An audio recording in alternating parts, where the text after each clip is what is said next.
Hello मेरे प्यारे दोस्तों, नमस्कार। मैं सुरेंद्र सोनवाल आप सभी का चैनल पर स्वागत करता हूं। तो दोस्तों, आज मैं आपके लिए भूगोल का एक बहुत ही महत्वपूर्ण मॉडल पेपर आपके लिए लेके आया हूं क्लास 12th के लिए। तो आप देख सकते हैं इसी पैटर्न पे आपका एग्जाम में पेपर देखने को मिलेगा। और दूसरी बात, इससे क्वेश्चन आपको ज़रूर ज़रूर एग्जाम में देखने को मिलेंगे। तो आप वीडियो में बने रहें। जो टॉपिक मैं कवर कर रहा हूँ इसको इससे संबंधित और भी आप क्वेश्चन देख सकते हैं, लेकिन अभी फ़िलहाल में इसके सभी का आंसर मैं आपको बताने वाला हूँ, जितने भी क्वेश्चन हैं। तो दोस्तों बने रहें। तो आप देख सकते हैं 3 घंटे 15 मिनट का पेपर है। 3 घंटे 15 मिनट का टाइमिंग मिलेगा। 56 नंबर का पेपर आएगा और विषय भूगोल आपको दिख रहा है। मॉडल प्रश्न पत्र है और 2024 के लिए है।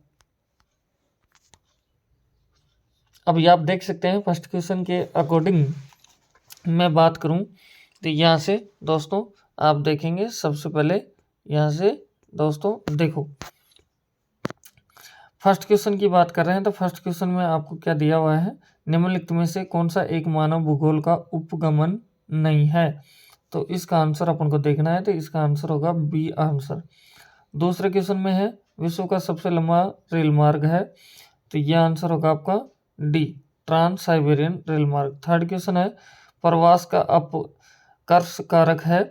तो थर्ड का आंसर है डी।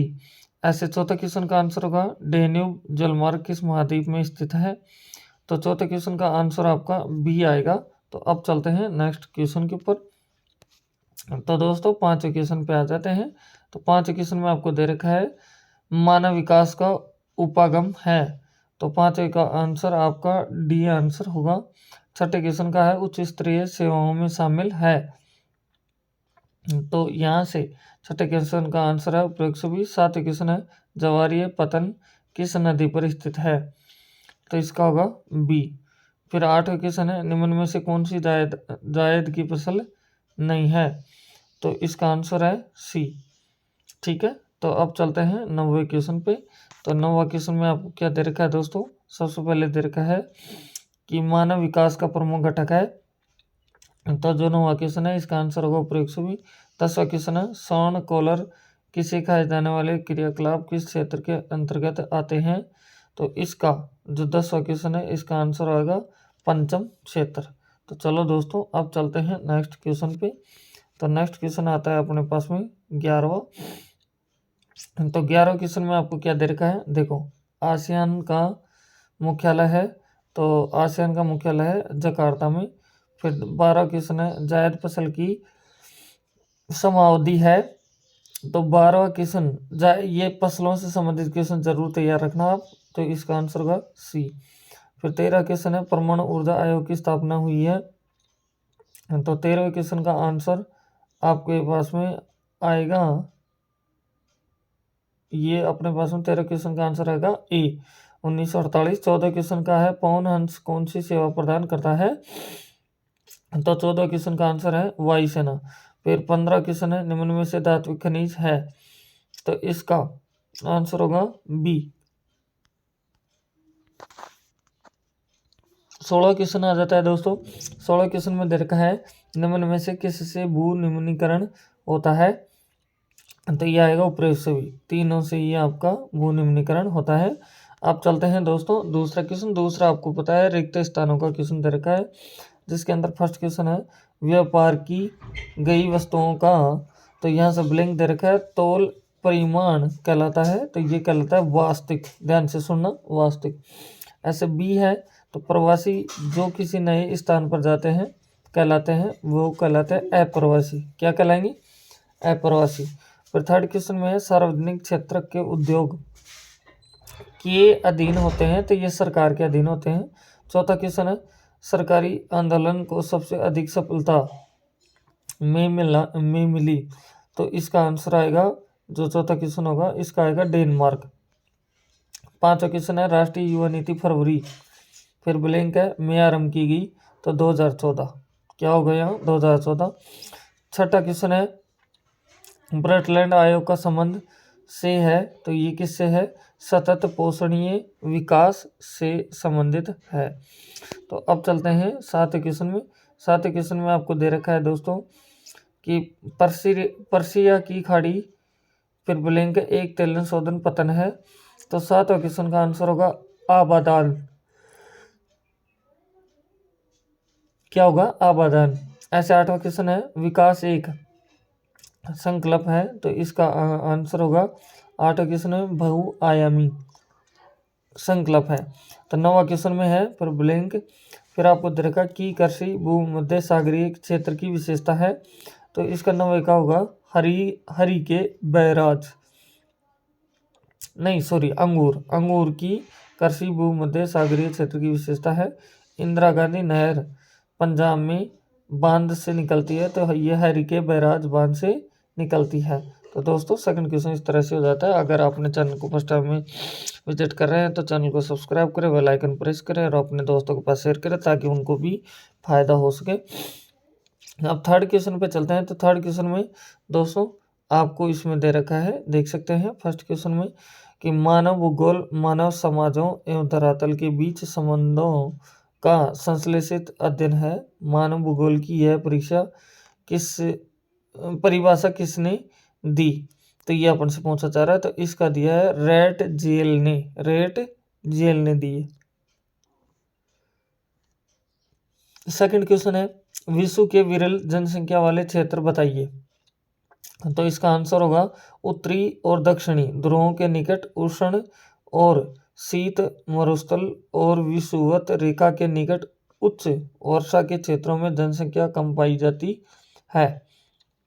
तीसरा क्वेश्चन आ जाता है, तो इसमें आपको बोला जा रहा है कि विकासहीन वृद्धि से क्या तात्पर्य है। तो इसका आंसर सुनो, ऐसी वृद्धि जो सकारात्मक न होने के कारण गुणवत्ता में सकारात्मक परिवर्तन नहीं ला पाती, विकासहीन वृद्धि कहलाती है। तो इस तरह से ये आपका क्वेश्चन तीसरा भी हो जाता है। तो अब चलते हैं नेक्स्ट क्वेश्चन के ऊपर दोस्तों। तो एक बार आप वीडियो में बने रहें। तो अब देखते हैं दोस्तों चौथा क्वेश्चन। तो चौथे क्वेश्चन में आपको दे रखा है क्या, देखो सबसे पहले दिया जा रहा है कि सार्वजनिक क्षेत्र के उद्योग और तथा निजी क्षेत्र के उद्योग में कोई एक अंतर लिखिए। तो इसका अंतर सुनो, सार्वजनिक क्षेत्र के उद्योग सरकार के अधीन होते हैं, जबकि निजी क्षेत्र के उद्योगों का स्वामित्व व्यक्तिगत निवेशकों के पास होता है। 5वां क्वेश्चन है फुटकर व्यापार किसे कहते हैं। तो इसका आंसर सुनिए, वे व्यापारिक क्रियाकलाप जो कि उपभोक्ताओं को वस्तुओं के प्रत्यक्ष विक्रय से संबंधित होते हैं फुटकर व्यापार कहलाते हैं। छठा क्वेश्चन है जिसमें दे रखा है भारत में कौन सी किस्म का कोयला प्रमुख रूप से मिलता है। तो ये मिलता है बिटुमिनस कोयला। फिर 7वां क्वेश्चन है भारत की 2 सर्वाधिक प्रदूषित नदियों के नाम लिखिए। तो एक तो है गंगा और एक का नाम होगा आपके पास में यमुना। ये आपके आंसर हो जाएंगे दोस्तों। तो अब चलते हैं नेक्स्ट क्वेश्चन के ऊपर, चलते हैं अपन लोग।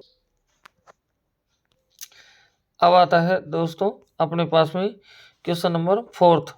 तो क्वेश्चन 4 में क्या दे रखा है, देखिए ध्यान से, मानव भूगोल के क्षेत्रों के नाम बताइए। ऐसे 5 क्वेश्चन है, जनसंख्या के वितरण को प्रभावित करने वाले 3 भौगोलिक कारकों का उल्लेख कीजिए। छठा क्वेश्चन है आधुनिक निर्माण की प्रमुख विशेषता बताइए। 7वां क्वेश्चन है विभिन्न प्रकार के भंडारों का उल्लेख कीजिए। 8वां क्वेश्चन है द्विपार्श्विक एवं बहुपार्श्विक व्यापार में अंतर स्पष्ट कीजिए। 9वां क्वेश्चन होगा भारत में भाषाई संगठन पर टिप्पणी कीजिए। 10वां क्वेश्चन है परिवहन नगर किसे कहते हैं। 11वां क्वेश्चन आपके पास में कंडल क्या है लिखिए। ऐसे 12वां क्वेश्चन है कांडला पतन की अवस्थिति विकास का कारण व उपयोगिता का वर्णन कीजिए। तो आप चलते हैं 13वें क्वेश्चन के ऊपर। तो दोस्तों अब 13वां क्वेश्चन जो दे रखा है इसको भी आप ध्यान से देखें। तो 13वें क्वेश्चन में आपको दे रखा है क्या कि धारावाही गंदी बस्ती के कोई 3 लक्षण लिखिए। तो ये तो खंड ब हुआ, खंड अब से आ जाता है जिसमें दीर्घ उत्तरीय प्रश्न दे रखे हैं। तो 14 क्वेश्चन अपने पास में भारत के कोयला उत्पादक क्षेत्रों पर टिप्पणी कीजिए। अगर ये नहीं आता है तो आप ये कर सकते हैं, भारत में बॉक्साइट उत्पादक क्षेत्रों पर टिप्पणी कीजिए। 15 क्वेश्चन है जल संरक्षण क्यों आवश्यक है। इसके क्या उपाय हो सकते हैं। ऐसे ये नहीं आ रहा था, आप ये भी कर सकते हैं। ऐसे 16 क्वेश्चन है। निम्नलिखित पार महाद्वीपीय रेल मार्गों पर टिप्पणी कीजिए। तो फर्स्ट में दे रखा ओरिएंट एक्सप्रेस और दूसरा है पार साइबेरियन, अपने पास में आ जाता है। तो अब चलते हैं नेक्स्ट क्वेश्चन के ऊपर, और ऐसे ही आप अथवा में भी इसका देख सकते हैं 16वें क्वेश्चन का, जिसमें दे रखा उत्तमाशा अंतरीय समुद्री मार्ग, दूसरा है दक्षिणी अटलांटिक समुद्री मार्ग। 17 क्वेश्चन आ जाता है, जिसमें खंड द दे रखा है। तो इसमें दे रखा है चलवासी पशुचारण और वाणिज्य पशुधन पालन में क्या अंतर है। तो अंतर लिखना है, ये नहीं आता था आप ये भी कर सकते हैं। 18 क्वेश्चन है, इंदिरा गांधी नहर कयान क्षेत्र में सतत पोषणीय विकास को बढ़ावा देने के लिए उपाय सुझाइए। ये भी अपन से बोला जा रहा है, ये नहीं आ रहा था। भारतीय कृषि की कोई 4 समस्या लिख के भी आप बता सकते हैं दोस्तों। फिर चलते हैं 19वें क्वेश्चन में। तो 19वें क्वेश्चन में दे रखा है दोस्तों कि दिए गए विश्व के रेखा मानचित्र में निम्नलिखित नगरों को दर्शाइए, जैसे टोरंटो, शंघाई, पेरू और पर्थ। ऐसे 20वां क्वेश्चन है कि दिए गए भारत के रेखा मानचित्र में निम्न महानगरीय शहरों को दर्शाइए, जैसे हैदराबाद, लखनऊ, अहमदाबाद और अमृतसर। दोस्तों मानचित्र का वहाँ जरूर वर्णन आपको देखने को मिलेगा। तो दोस्तों ये आपका कंप्लीट पेपर था। तो चैनल पे फर्स्ट टाइम विजिट कर रहे हैं तो चैनल को सब्सक्राइब करें, बेल आइकन प्रेस करें और अपने दोस्तों के पास शेयर भी करें। तो फिर मिलते हैं नेक्स्ट वीडियो में। Thank you, best of luck.